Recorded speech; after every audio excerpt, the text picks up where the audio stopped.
Shukran jazila kwa kuchagua taarifa hizi za Mbiu ya KTN. Karibu sana, tumekuandalia taarifa tele ambazo ni kuanzia kwa viongozi mbalimbali ambao wamezungumza leo hii kuhusiana na maandamano ambayo yalifanyika hapo jana. Tumeona kwamba viongozi wa Azimio akiwemo Raila Odinga, Martha Karua pia wameweza kuzungumza wakilaumu jamii ya kimataifa kwa kutosema chochote kuhusiana na yale ambayo yanaendelea kufanyika humu nchini. Si mara ya kwanza kwa Raila kuzungumza kuhusiana na masuala haya ya jamii ya kimataifa kuendelea kusalia kimya kuhusiana na yale ambayo yanafanyika.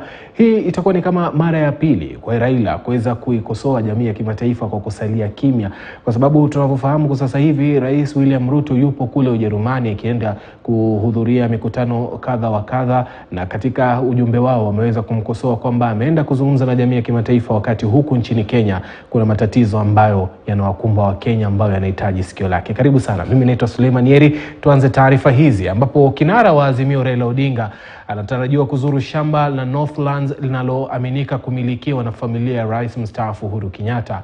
Raila anatarajiwa kukagua uharibifu uliofanyika baada ya kundi la watu kuvamia shamba hilo na kukata miti pamoja na kuiba kondoo. Jeff Kirui amekita kambi katika eneo hilo la Eastern Bypass na sasa tuungane naye atupe kina cha taarifa hiyo. Jeff, habari za saa hizi?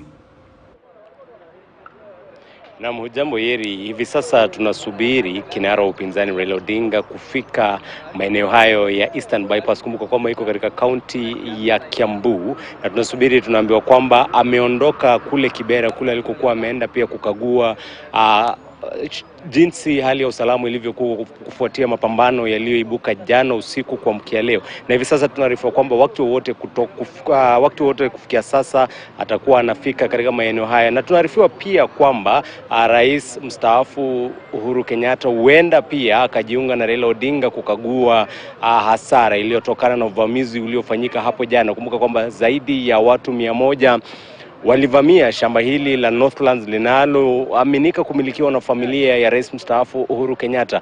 Waliiba mifugo haswa kondoo, kisha wakakata miti ambayo hawakubeba, walikata na wakaacha hapa. Wengine pia walijaribu kugawanya ardhi katika maeneo haya, na mwendo wa asubuhi baadhi ya wafanyakazi wa shamba hili la Northlands walibomoa vibanda ambavyo vilikuwa vimejengwa hapa baada ya uvamizi huo uliotokea. Na mwendo wa saa 4 pia tunaarifiwa kwamba maafisa wa polisi walikuwa wamekita kambi hapa kuchunga na kuhakikisha hali ya usalama, ila wakati walipofika hapakuwepo na ghasia zozote ama wavamizi walikuwa tayari washaondoka, na walisalia hapa hadi mwendo wa karibu saa 6 hivi ambapo waliondoka. Tujui ni kwa nini haswa waliondoka, ila kufikia sasa hali ni shwari, hali imetulia, na tunatarajia kwamba tutapewa hali halisia kadri ya hasara iliyoshuhudiwa kutokana na uvamizi huo. Kumbuka kwamba tulipokuwa hapa jana, wavamizi hao walikuwa hata wanauza kondoo kando ya barabara. Wale wapita njia ulikuwa unapata kwamba unaambiwa wanauza kondoo kwa kima cha shilingi 500, bei ya hasara, na tunatarajia kwamba tutapata hali halisia ya hasara iliyotokana na uvamizi huo uliofanyika hapo jana. Kumbuka kwamba kurunzi imepigwa kwa upande wa serikali wakisema kwamba walichelewa na hata hawakufika hapo jana kusuluhisha ama kutatua mzozo huo ulikuwa umeibuka kwenye eneo hili la Northlands. Wakuu serikalini wakipigwa kurunzi, maswali yakiibuka iwapo walihusika kwenye uvamizi huu uliofanyika kwenye ardhi hii inayoaminika kumilikiwa na familia ya Uhuru Kenyatta.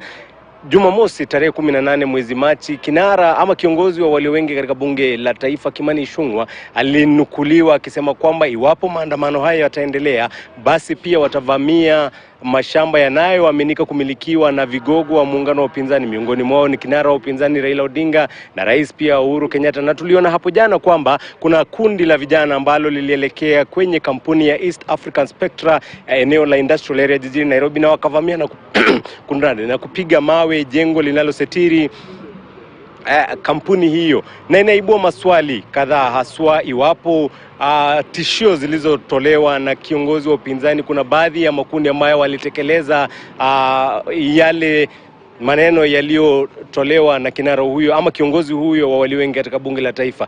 Pia tunasubiri haswa kupata taarifa kutoka wakuu wa usalama. Inspector General wa polisi Japheth Koome hapo awali alikuwa amesema wameanzisha uchunguzi, na tunataka kubaini haswa iwapo wameweza kukamata ama kutia mbaroni wahusika ama washukiwa kwenye uvamizi huo uliofanyika hapo jana.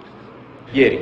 Asante sana. Huyo ni Jeff Kirui ambaye anaendelea kukita kambi katika eneo hilo la Northlands, ambapo ni moja zile ardhi zinazomilikiwa na familia ya mzee Kenyatta, na inatarajiwa kwamba kiongozi wa Azimio Raila Odinga atakuwa anaelekea pale kuweza kutathmini hali ilivyokuwa na kutathmini hasara ile ambayo ilipatikana pale, kwa sababu kondoo kadha wa kadha waliibiwa na vile vile kuna baadhi ya miti ilikatwa. Lakini kinara wa Azimio Raila Odinga ameelezea kukadhabishwa na tukio la kuvamiwa kwa shamba la Northlands hapo jana, ambapo kondoo waliibwa pamoja na miti kukatwa. Aidha pia ameelezea kushangazwa na tukio la kuvamiwa kwa kampuni ya gesi ya Spectra wakati wa maandamano ya Azimio. The Kenya police never showed up the entire day this was happening. Miraculously, they have showed up today, 24 hours later and after the damage. These acts are reminiscent of the Mugabe land invasions in Zimbabwe. A legitimate self-respecting government cannot use thugs to settle political disputes or to stop the exercise of the constitutional right to demonstrate. Despite Azimio supporters bending over to ensure that the protests are conducted strictly within the law, the state, under the direction of Ruto and Gachagua, did everything to ensure the protests degenerate into chaos and lead to death. Yesterday, the state unleashed goons on farms way off Nairobi and businesses way off the CBD.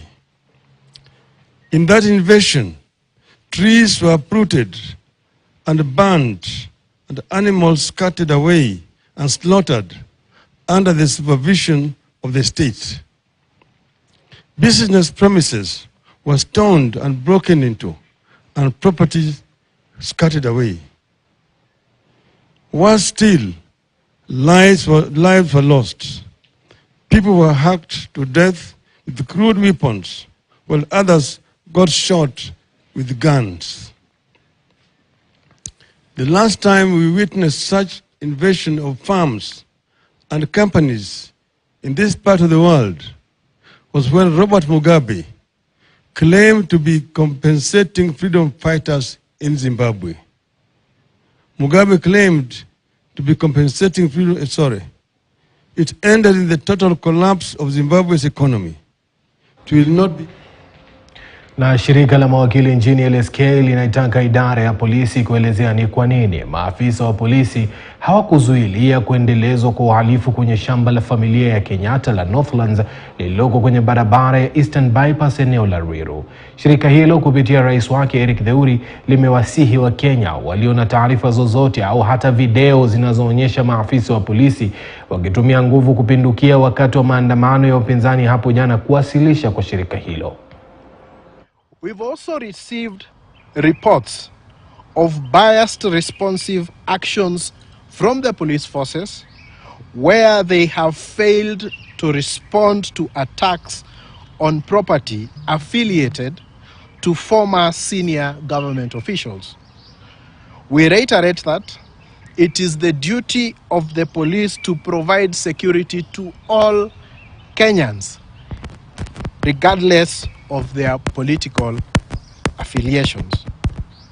The country is unsafe if the police chooses to engage in political activity, and we therefore demand a full statement from the Inspector General of Police as to the circumstances of these attacks and the response that was taken by the National Police Service to these incidences.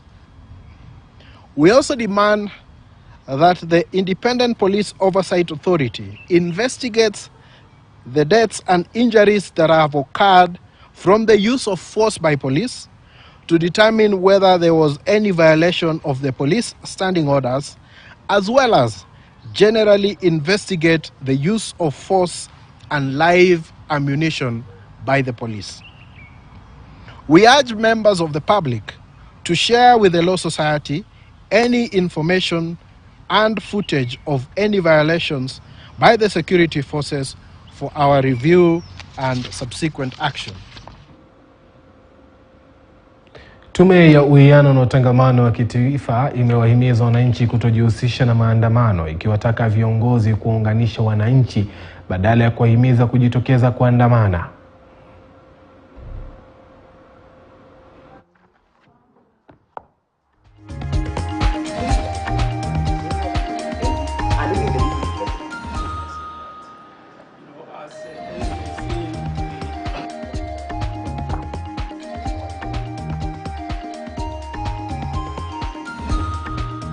Tunatoa tahadhari ya kwamba maandamano za aina zote zikomeshwe mara moja kwa sababu zimechukua mkondo mbaya. Tunajua ya kwamba Kenya inachanga moto chungu nzima na tunaweza kusuluhisha tu kwa mazungumzo. Kwa hivyo tupe mazungumzo nafasi. Ndio tunasema tunawasihi viongozi wa kisiasa wa pande zote kuweka Kenya na Wakenya mbele, tuombe mazungumzo nafasi. The prevailing environment in the country has created space for opportunistic criminals to do their criminal activities. As the adage goes, an eye for an eye makes a community blind, and this adage will soon become true if we continue this path of taking the law into the hands of civilians. It is also to be realized that there is no one with the monopoly of monopolizing violence. Because violence, we know, can even be purchased. And if that is the case, anyone thinking that they are the only ones who can purchase violence must know that others can do the same. Takriban watu 6 wakiwemo watoto 3 wameaga dunia baada ya kusombwa na mafuriko katika kijiji cha Oljoroy, eneo bunge la Gilgil, kufuatia mvua kubwa ilionyesha usiku wa Jumatatu. Akithibitisha kisa hicho, OCPD wa Gilgil Francis Tumbo amesema kuwa shughuli za uokozi zinaendelea huku watu wengine kadhaa wakiwa hawajulikani walipo.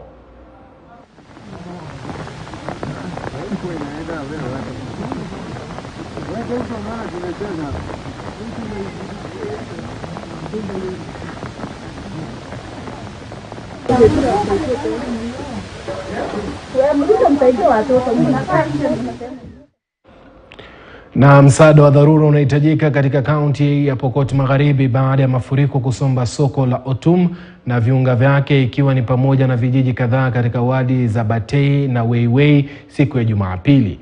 Mamia ya wakazi wamefurushwa makwao baada ya nyumba zao kujaa maji ya mafuriko kutokana na mvua kubwa inayoendelea kunyesha. Soko la Otum lililoko kwenye barabara kuu ya Kitale linategemewa na wengi eneo hilo katika kuuza mazao ya shamba pamoja na kununua chakula.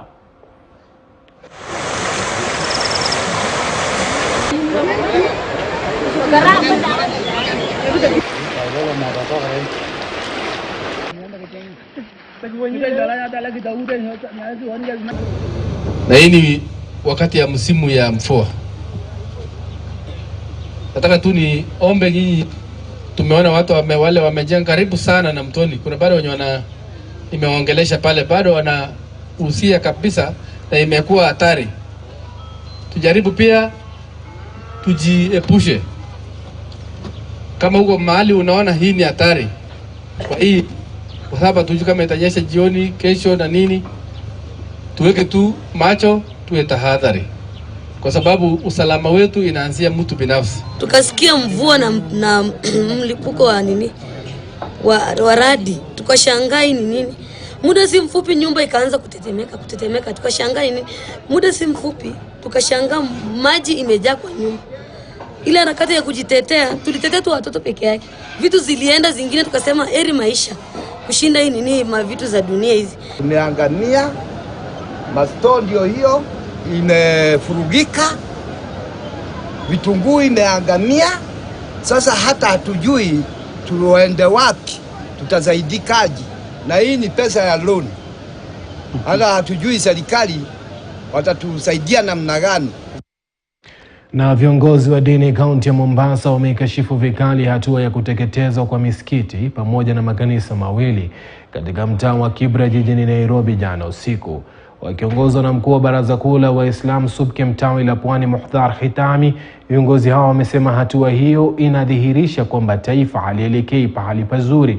Wakati huo viongozi hao wamemsihi kiongozi wa upinzani Raila Odinga kusitisha maandamano, akisema kuna njia mbadala za kuwasilisha hoja badala ya maandamano. Tumemfuata shetani mpaka jana imekuwa msikiti na kanisa imechomwa. Hatujui what is next. Hali ni mbaya ikiwa mpaka msikiti na kanisa. Hii yote yametokea kwa sababu ya selfish interest ya politicians. We demand as the citizens of this nation that you find a solution to the current problem. Because the trend that now this political contention is taking is a dangerous one. We are heading into religious confrontation, which we cannot afford to allow to take place in this country. Hauwezi kuchoma kanisa na misikiti in the name of demanding for your rights. So we are calling for leadership. We are calling all the leaders in this country. This is a time that we need to see leadership. Hata kama tutakuwa na chakula na mwenye kula amekufa au amevunjwa mguu, haina haja. Tunaomba Raisi na Raila, mnaweza kuangalia hali ilivyo na muweze kukaa na kukubaliana yale mtaweza. Yale hamtaweza, kuna makoti yanaweza kuamulia. Baadhi ya wakazi eneo la kaskazini mwa bonde la Ufa wamesema ipo haja ya wananchi kujishughulisha na shughuli zao za kila siku kama vile kilimo na biashara badala ya kujihusisha kwenye maandamano ambayo wanadai tija yake huleta hasara ya kudumu. Elvis Kosgei alizungumza nao na kukusanya hisia zao. Kwanza kabisa ningependa kushukuru serikali ya Uasin Gishu County ya Governor His Excellency Jonathan B kwa kuhamasisha na kuhakikisha amani inaendelea, biashara inaendelea kwa yule mwananchi wa kawaida. Kitu yenye ningependa kuambia wale wajumbe wa Azimio, waheshimu rais. Sisi kama vijana tuko na 75%, ni sisi ndio tulimchagua William Samoei Ruto na tunahitaji aheshimiwe kama rais wa nchi ya Kenya. Wewe amuka asubuhi kwenda kwa State House, kaa pale, alafu mtaongea na rais wetu wa nchi ya Kenya. Kwa sababu wewe ni mzee ambao tunaelewa na tunakupenda, lakini isipokuwa kuna ma-advisors ni wabaya yako kabisa ambao nakuja kwako ku-advise wewe. Kusema fanya hivi, kwa nini? Hapana, wachana na hiyo mzee. Kusema kweli mimi kuna nilipiga Raila Odinga, lakini sasa kwa saa hii maandamano, nikiandamana hapa Eldoret, haitaletea ugali kwa meza, haitanipea chakula kwa meza. Huenda naweza pigwa na niwawe. Huenda naweza kaa hospitalini. Huenda naweza kosa familia yangu sababu ya heshima yenye kwa hapa Uasin Gishu County. Lakini kama ni waandamana, ningeandamana, lakini ni kwa heshima. Na heshimu rais wangu Right Honorable Daktari William Samoei Ruto. Chenye ningemuomba sasa kwa saa hii, mimi kama mwananchi, na hii ni bunge ya mwananchi hapa Telecom Eldoret, hii cost of living ajaribu vile anaweza drop ikuje chini. Yaona mwenye amebeba server kwa kichwa ama kompyuta ndio semekana ati issue ilikuwa ni server ama sijui wapibe picha ya Chebukati ama ikuwe issue ni ya elections. Nimeona wakibeba sufuria, so wamechanganya. Ndiposa unaona counties 47 hawajashiriki maandamano. So hii maoni yangu mimi nasema tu watu watulie, watu waende kwa kasi, wakulima walime, wafanye biashara wapewe nafasi, alafu hii serikali wapewe nafasi kwa sababu ni changa, ni 6 months old. Wapewe nafasi ndio tuone baada ya mwaka moja mbili tuone ni nini wametimiza, ni nini hawajatimiza. Wakati ambaye sheria ya Kenya nasema ukishindwa mnaenda kuongea na president yenye ameshinda. Hiyo ni uongo. Hata kanisani wanafanyanga election, lakini baadaye mwenye alikuwa anashindana na bishop hawezi kuja kusema tuongee na bishop. Hiyo sheria yenye nasema iko kweli. Kwa hivyo watu wa kanisa waachana maneno ya kutanganya rais ama kutanganya Raila. Waseme ukweli. Hao ni watu wa kusema ukweli. Aambie ukweli, Raila umeshindwa. Hii ni msimu ya upanzi. Badala vijana tuende tukisumbua tukienda kwa barabara tukipora mali za watu nini na nini. Wenye tuko na nguvu tuende shamba. Sasa hii wakati hii tufanye upanzi, tupande kwa wingi. Chakula kiwa kwa wingi, vitu zenyewe zitashuka, bei yenyewe itashuka. Nataka turudi katika shamba la Northland ambapo mwanahabari mwenza Jeff Kirui yuko pale, na tayari anavyotuarifu ni kwamba kiongozi wa Azimio Raila Odinga amefika katika eneo lile, na kwa sasa hivi anaendelea kuarifiwa ni kipi ambacho kiliweza kutokea na ni hasara gani ambayo imetokea katika eneo lile, hususan kutokana na kile ambacho kilitokea jana ambapo baadhi ya vijana walivamia eneo lile na kukata miti na vile vile kuteketeza na kuiba kondoo. Hebu tusikilize kinachoendelea pale. They also put up some houses inside here and some beacons claiming now they have demarcated the land and they have taken possession of this land. So at around 11 a.m. that is when now they went to the site. There were so many sheep which mama uses for breeding and for slaughtering meat for export. They took about 1,000 of them. Some were slaughtered along the bypass as we see, because nobody could approach them then. And they could sell the meat. Wale walikuwa wanapita, they could take as many as 2, 5 or 10 goats. And then in the evening, that is now when these trees went on fire.